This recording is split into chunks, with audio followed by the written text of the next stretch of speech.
All right, guys, we were in a lesson. I was in a lesson. Sorry, I'm a little sweaty. I got paint on me. I'm trying to knock these out and paint at the same time. We were talking about riffs, and this particular student that I was working with, he's starting to get into prog. Actually, I posted the video that we were kind of talking about, but I didn't go that detailed in it. So I want to take it from what we were doing with what I was doing with this particular student, and a lot of the stuff that I've been posting, which is melody building motifs, and how we went from that idea, improving melody, and rhythmic motif, and developing it into a riff, okay? And the idea of looking at it. So the metaphor that I was kind of using the whole time was a house, okay? The riff, like if you take that, like,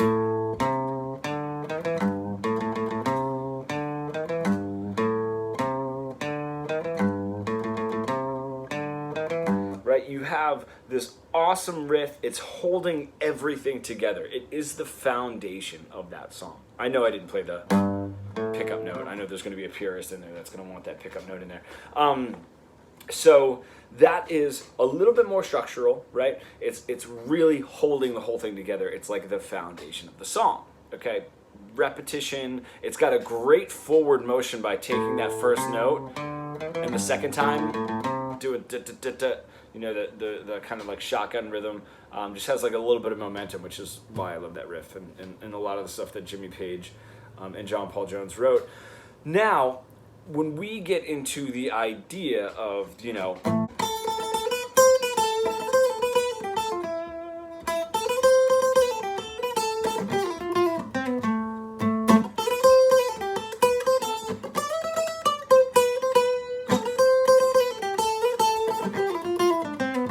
right, there's four definitive ideas based off of the same motif, right? That kind of free form. What that doesn't give you is structure, okay? And that's, when you're building the melody, especially like in a sense of not just because it's the lower note in this, and the bass is also shotgunning it, which is part of that structure of arrangement, kind of like the bass and the lower rhythm instruments are kind of holding that down. But just in the sense of riff versus melody, those harder riffs that are very repetitive and very rigid are going to hold this sort of foundation. And then the drifting melodies, it's not even the roof anymore. It's almost like a flag outside of the house. It's strictly decorative. It's no longer structural. So what I just played is very decorative. It doesn't really have a solid function. Other than melody. I mean, solid function as far as the sort of construction house sort of metaphor. So what we were doing in this lesson now was taking some of the ideas, especially from 2010's dance rock, like MGMT, and these guys they'd use these higher melodies, a lot of synth stuff, and they'd be like really up there, that would serve a little bit more of a structural function, but they'd still be floating on top. Whatever the bass line was doing, whatever the rhythm was doing, they would have these melodies that float on top, and that's a little bit more of a roof, right? It's still up here. It's not really part of the hard structure. If it blows off, you just throw another one on. So it's not holding all that weight, but because it's repetitive and rigid, it's got a little bit more structure. So let me see if I can find this song. This is literally the song that we were both thinking of in the lesson, is MGMT Kids.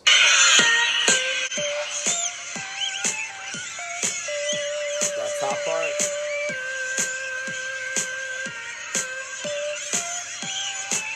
Right, especially that direct repetition. What that is that's acting a little bit more like that roof. It's got some structural integrity, sorry, fumbling over my words, to it. And it's not just, floating on top, like we were saying, kind of like just strictly decorative. So now, with that idea, we're now moving into this idea of decorative but telling a story, of the past videos that we were doing. With rhythmic phrasing and such, into now you can move that into a hard melody like this that's got a little bit more structural integrity, and then moving this down into how you want that riff to sound. What's going to give something that structural integrity to then move it down and see how much of it you want to influence the whole song? Do you want it to be like the Zeppelin riff, where it's the whole song, is just solely based on that, is going to be the rhythm of it. So when we were talking before, in one of the last videos where we kind of have like that's our rhythm, and we're trying to get away from ba ba ba ba ba ba ba ba ba ba ba ba ba ba ba, right? And starting to vary up, not playing on the 1, not playing on the 3, having more interesting rhythms, but still being able to repeat ba ba ba da ba ba da ba ba ba da ba ba da, right? Okay, that isn't really going to work as well for the structure. That structure is where those downbeats are, you know? That's why this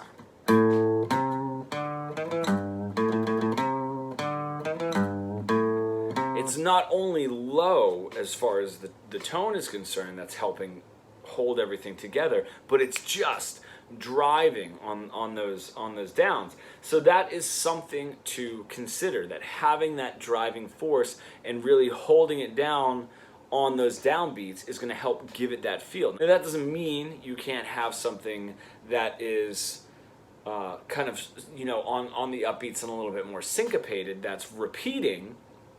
You know, I don't even know if I can come up with 1, 2, 3, 4, 1.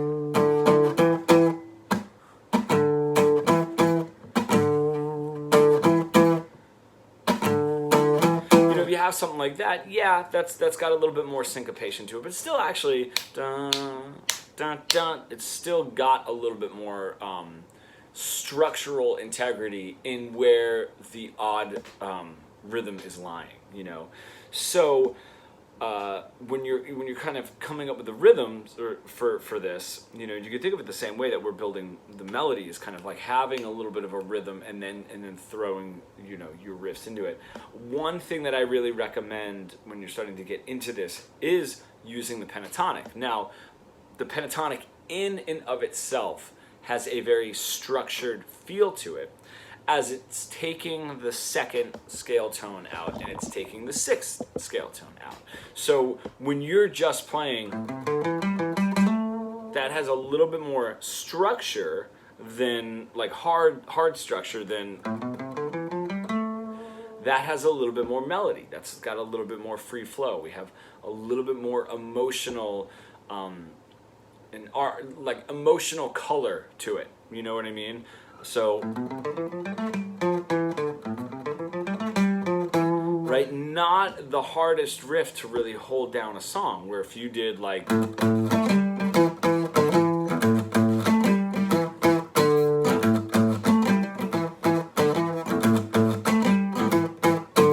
now we're hard on that pentatonic, which is like really helping, and ba ba ba da ba da ba da, and then being able to repeat some of those same ideas. So I want you guys to mess around with this.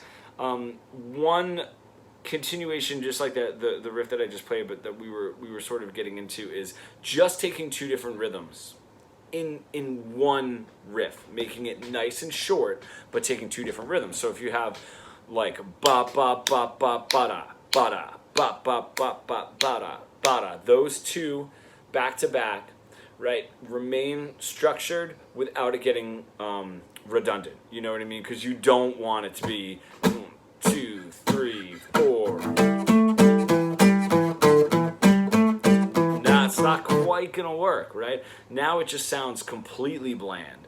So adding that literal integrity by switching the rhythm halfway through the riff. And then repeating that, so you sort of have an A rhythm, a B rhythm, really tiny. That's your riff, and then that's what you're repeating. So I want you guys to start with that. I do hope that makes sense. Some of these lessons are really interesting, because I'm trying to hit topics that aren't always being talked about and taught a lot on these how-tos, especially getting into being a songwriting instructor as well. There's a lot to be told. So let me know if there's more you guys want to want me to expand on that, maybe some more examples and what have you, and we'll go from there.